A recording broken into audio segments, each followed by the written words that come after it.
మీ అందరికీ శుభాలు తెలియజేస్తూ ఉన్నానండి ప్రియులరా.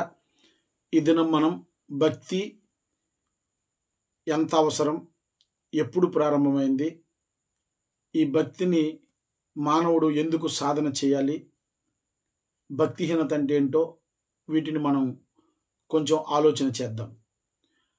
మానవుని నిర్మాణము, మానవుని సృష్టి గురించి మనకు ముందు అర్థమైతే ఈ భక్తి ఎప్పుడు ప్రారంభమైందో మనకి అర్థమవుతుంది. మానవుడు ఈ ప్రకృతిలో ఉన్నటువంటి జీవరాశులన్నిటిలాగా, అనగా మొక్కలు, పక్షులు, కీటకాలు, పురుగులు, జంతువులు, చేపలులాగా సృష్టింపబడలేదు. దేవుడు కలుగునుగాక అని ఆయా సోర్సెస్తో మాట్లాడాడు. జలములతో మాట్లాడి నీలో చెలించు జీవులను సమృద్ధిగా పుట్టించమంటే జలచరాలు, చేపలు పుట్టాయి. మట్టితో, భూమితో మాట్లాడినప్పుడు దేవుని ఆజ్ఞకు లోబడి ఆ మట్టిలో నుంచి మరి మొక్కలు కానీ, జంతువులు కానీ, పురుగులు కానీ పుట్టాయి. అయితే దేవుడు ఈ ప్రకృతిలో ఉన్నటువంటి జీవులను మాటతో సృష్టించాడు. కానీ మనిషిని సృష్టించిన విధానం, నిర్మించిన విధానం దేవుడు మాటతో చేయలేదు. దేవుడు మట్టిని తీసుకొని తన రూపంలో, తన పోలిక చొప్పున ఒక మట్టి బొమ్మను చేసి, ఎలాగంటే దేవునికి ప్రతిరూపముగా, అచ్చుగుద్దినట్టుగా తన రూపాన్ని ఆ బొమ్మకు అమర్చి, ఆ తరువాత బైబిల్ చెప్పిన ప్రకారంగా దేవుడు నాసికారంధ్రముల్లోనికి తన వాయువును, ఊపిరిని ఊదగా ఆ మట్టి బొమ్మకి జీవము, ఆత్మ వచ్చాయట. అప్పుడు ఆ మట్టి జీవమును, ఆత్మను పొందుకొని దేవుని రూపములో చెలిస్తూ, మాట్లాడుతూ ఉనికిలోనికి వచ్చిందని వాక్యము సెలవిస్తూ ఉంది. అయితే ఈ మనుష్యుడు నిర్మింపబడిన విధానంలో రెండు రకాలైనటువంటి పార్టికల్స్ ఇక్కడ మనం చూడగలం. ఒకటి ప్రకృతి సంబంధమైనటువంటి పదార్థం, రెండవది దేవుడు ఆత్మ అన్నాడు. ఆయన ఊపిరి ఊదగా ఈ మట్టి బొమ్మకు ప్రాణము, ఆత్మ, జీవము, ఆత్మ వచ్చాయని వాక్యం సెలవిస్తుంది.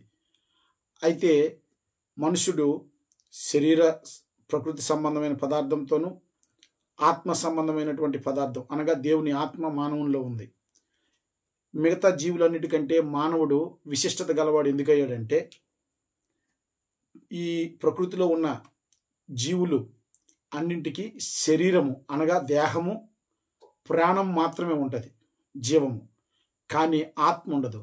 మానవుని నిర్మాణంలో దేవుడు దేహాన్ని, శరీరాన్ని, అలాగనే జీవమును, అనగా ప్రాణమును, అట్లాగే ఆత్మను ఉంచాడు.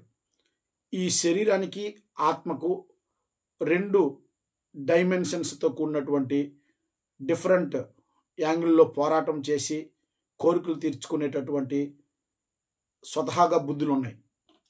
ఈ శరీరం అండి ప్రకృతి సంబంధమైనది కనుక ఈ ప్రకృతి సంబంధమైనటువంటి ఆశలు, కోరికలు ఈ శరీరానికి ఉంటాయి. ఈ శరీరము, ఈ ఆశ, ఆకలి అనేది మానవుడు తల్లి గర్భం నుండి వచ్చిన తర్వాత ఆశ, ఆకలి ప్రారంభమవుతుంది. మరణంతో ఈ ఆశ, ఆకలి ఇంకా మరణించినటువంటి వ్యక్తికి ఉండదు. పుట్టుక, మరణం మధ్యలో ఆశ, ఆకలిని తీర్చుకోవడానికే మానవుడు చేసే ప్రయత్నాలే జీవితం. అయితే మనుషుడు ప్రకృతి సంబంధంగా చేసిన ప్రయత్నాల ద్వారా ఈ భూమి మీద తనకున్నటువంటి అనుబంధాలు, బంధాలు, తర్వాత తనకున్నటువంటి ఉనికిని బట్టి కొంత శరీర సంబంధమైనటువంటి సాటిస్ఫాక్షన్కి గురవుతాడు. వెలితి అంతగా అనిపించదు. అందుకే కొన్నిసార్లు ఏమీ లేనప్పుడు, ఏమీ సాధించినప్పుడు ఒక రకమైనటువంటి శూన్యానికి గురవుతాడు ప్రకృతి ప్రపంచంలో కూడా. అయితే మానవుని అంతరంగంలో దేవుడు పెట్టినటువంటి ఆత్మ ఉన్నది కనుక ఈ ఆత్మ అంతరంగంలో ఒక రకమైనటువంటి శూన్యాన్ని కలిగి ఉంటుంది. అది దేవుణ్ణి వెతుకుతూ ఉంటుంది.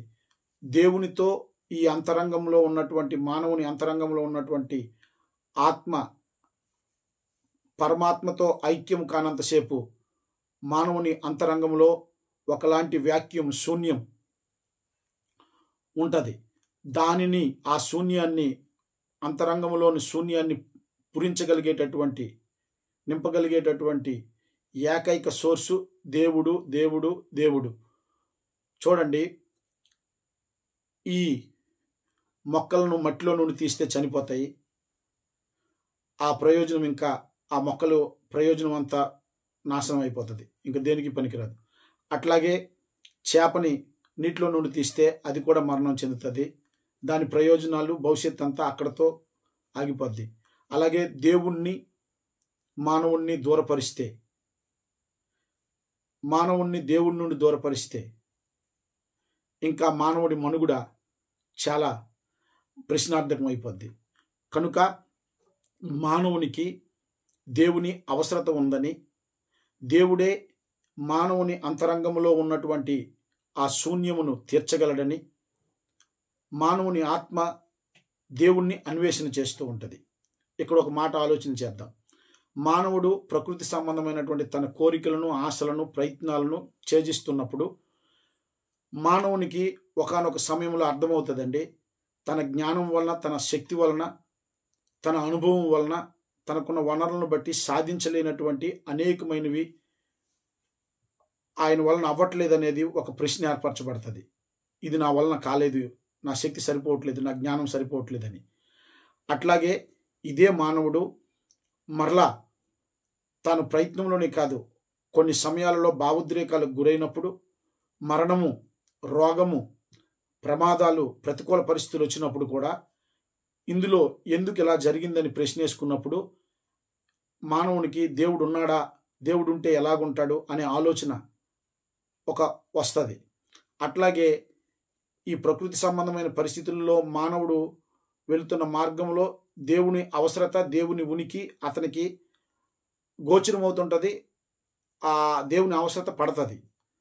అంతకంటే ఎక్కువగా మానవునిలో దేహం మాత్రమే కాదు, మనిషి ఈ ప్రాణం మాత్రమే కాదు, అంతరంగంలో దేవుడు పెట్టినటువంటి ఆత్మ ఉంది కనుక ఆ ఆత్మ పరసంబంధమైనటువంటి పరమాత్మతో ఐక్యం అవడానికి చేస్తున్న ప్రయత్నంలో, ఈ అన్వేషణలో మానవుడు దేవుణ్ణి రకరకాల మార్గాలలో వెతికి అన్వేషించి దేవుణ్ణి చేరడానికి చేసిన ప్రయత్నాల్లో నుండే విశ్వాసము, మతము, ఈ ఆచారాలు, ఈ బోధలు, మార్గాలు ఇవన్నీ రకరకాలుగా మానవుడు ప్రతిపాదించాడు.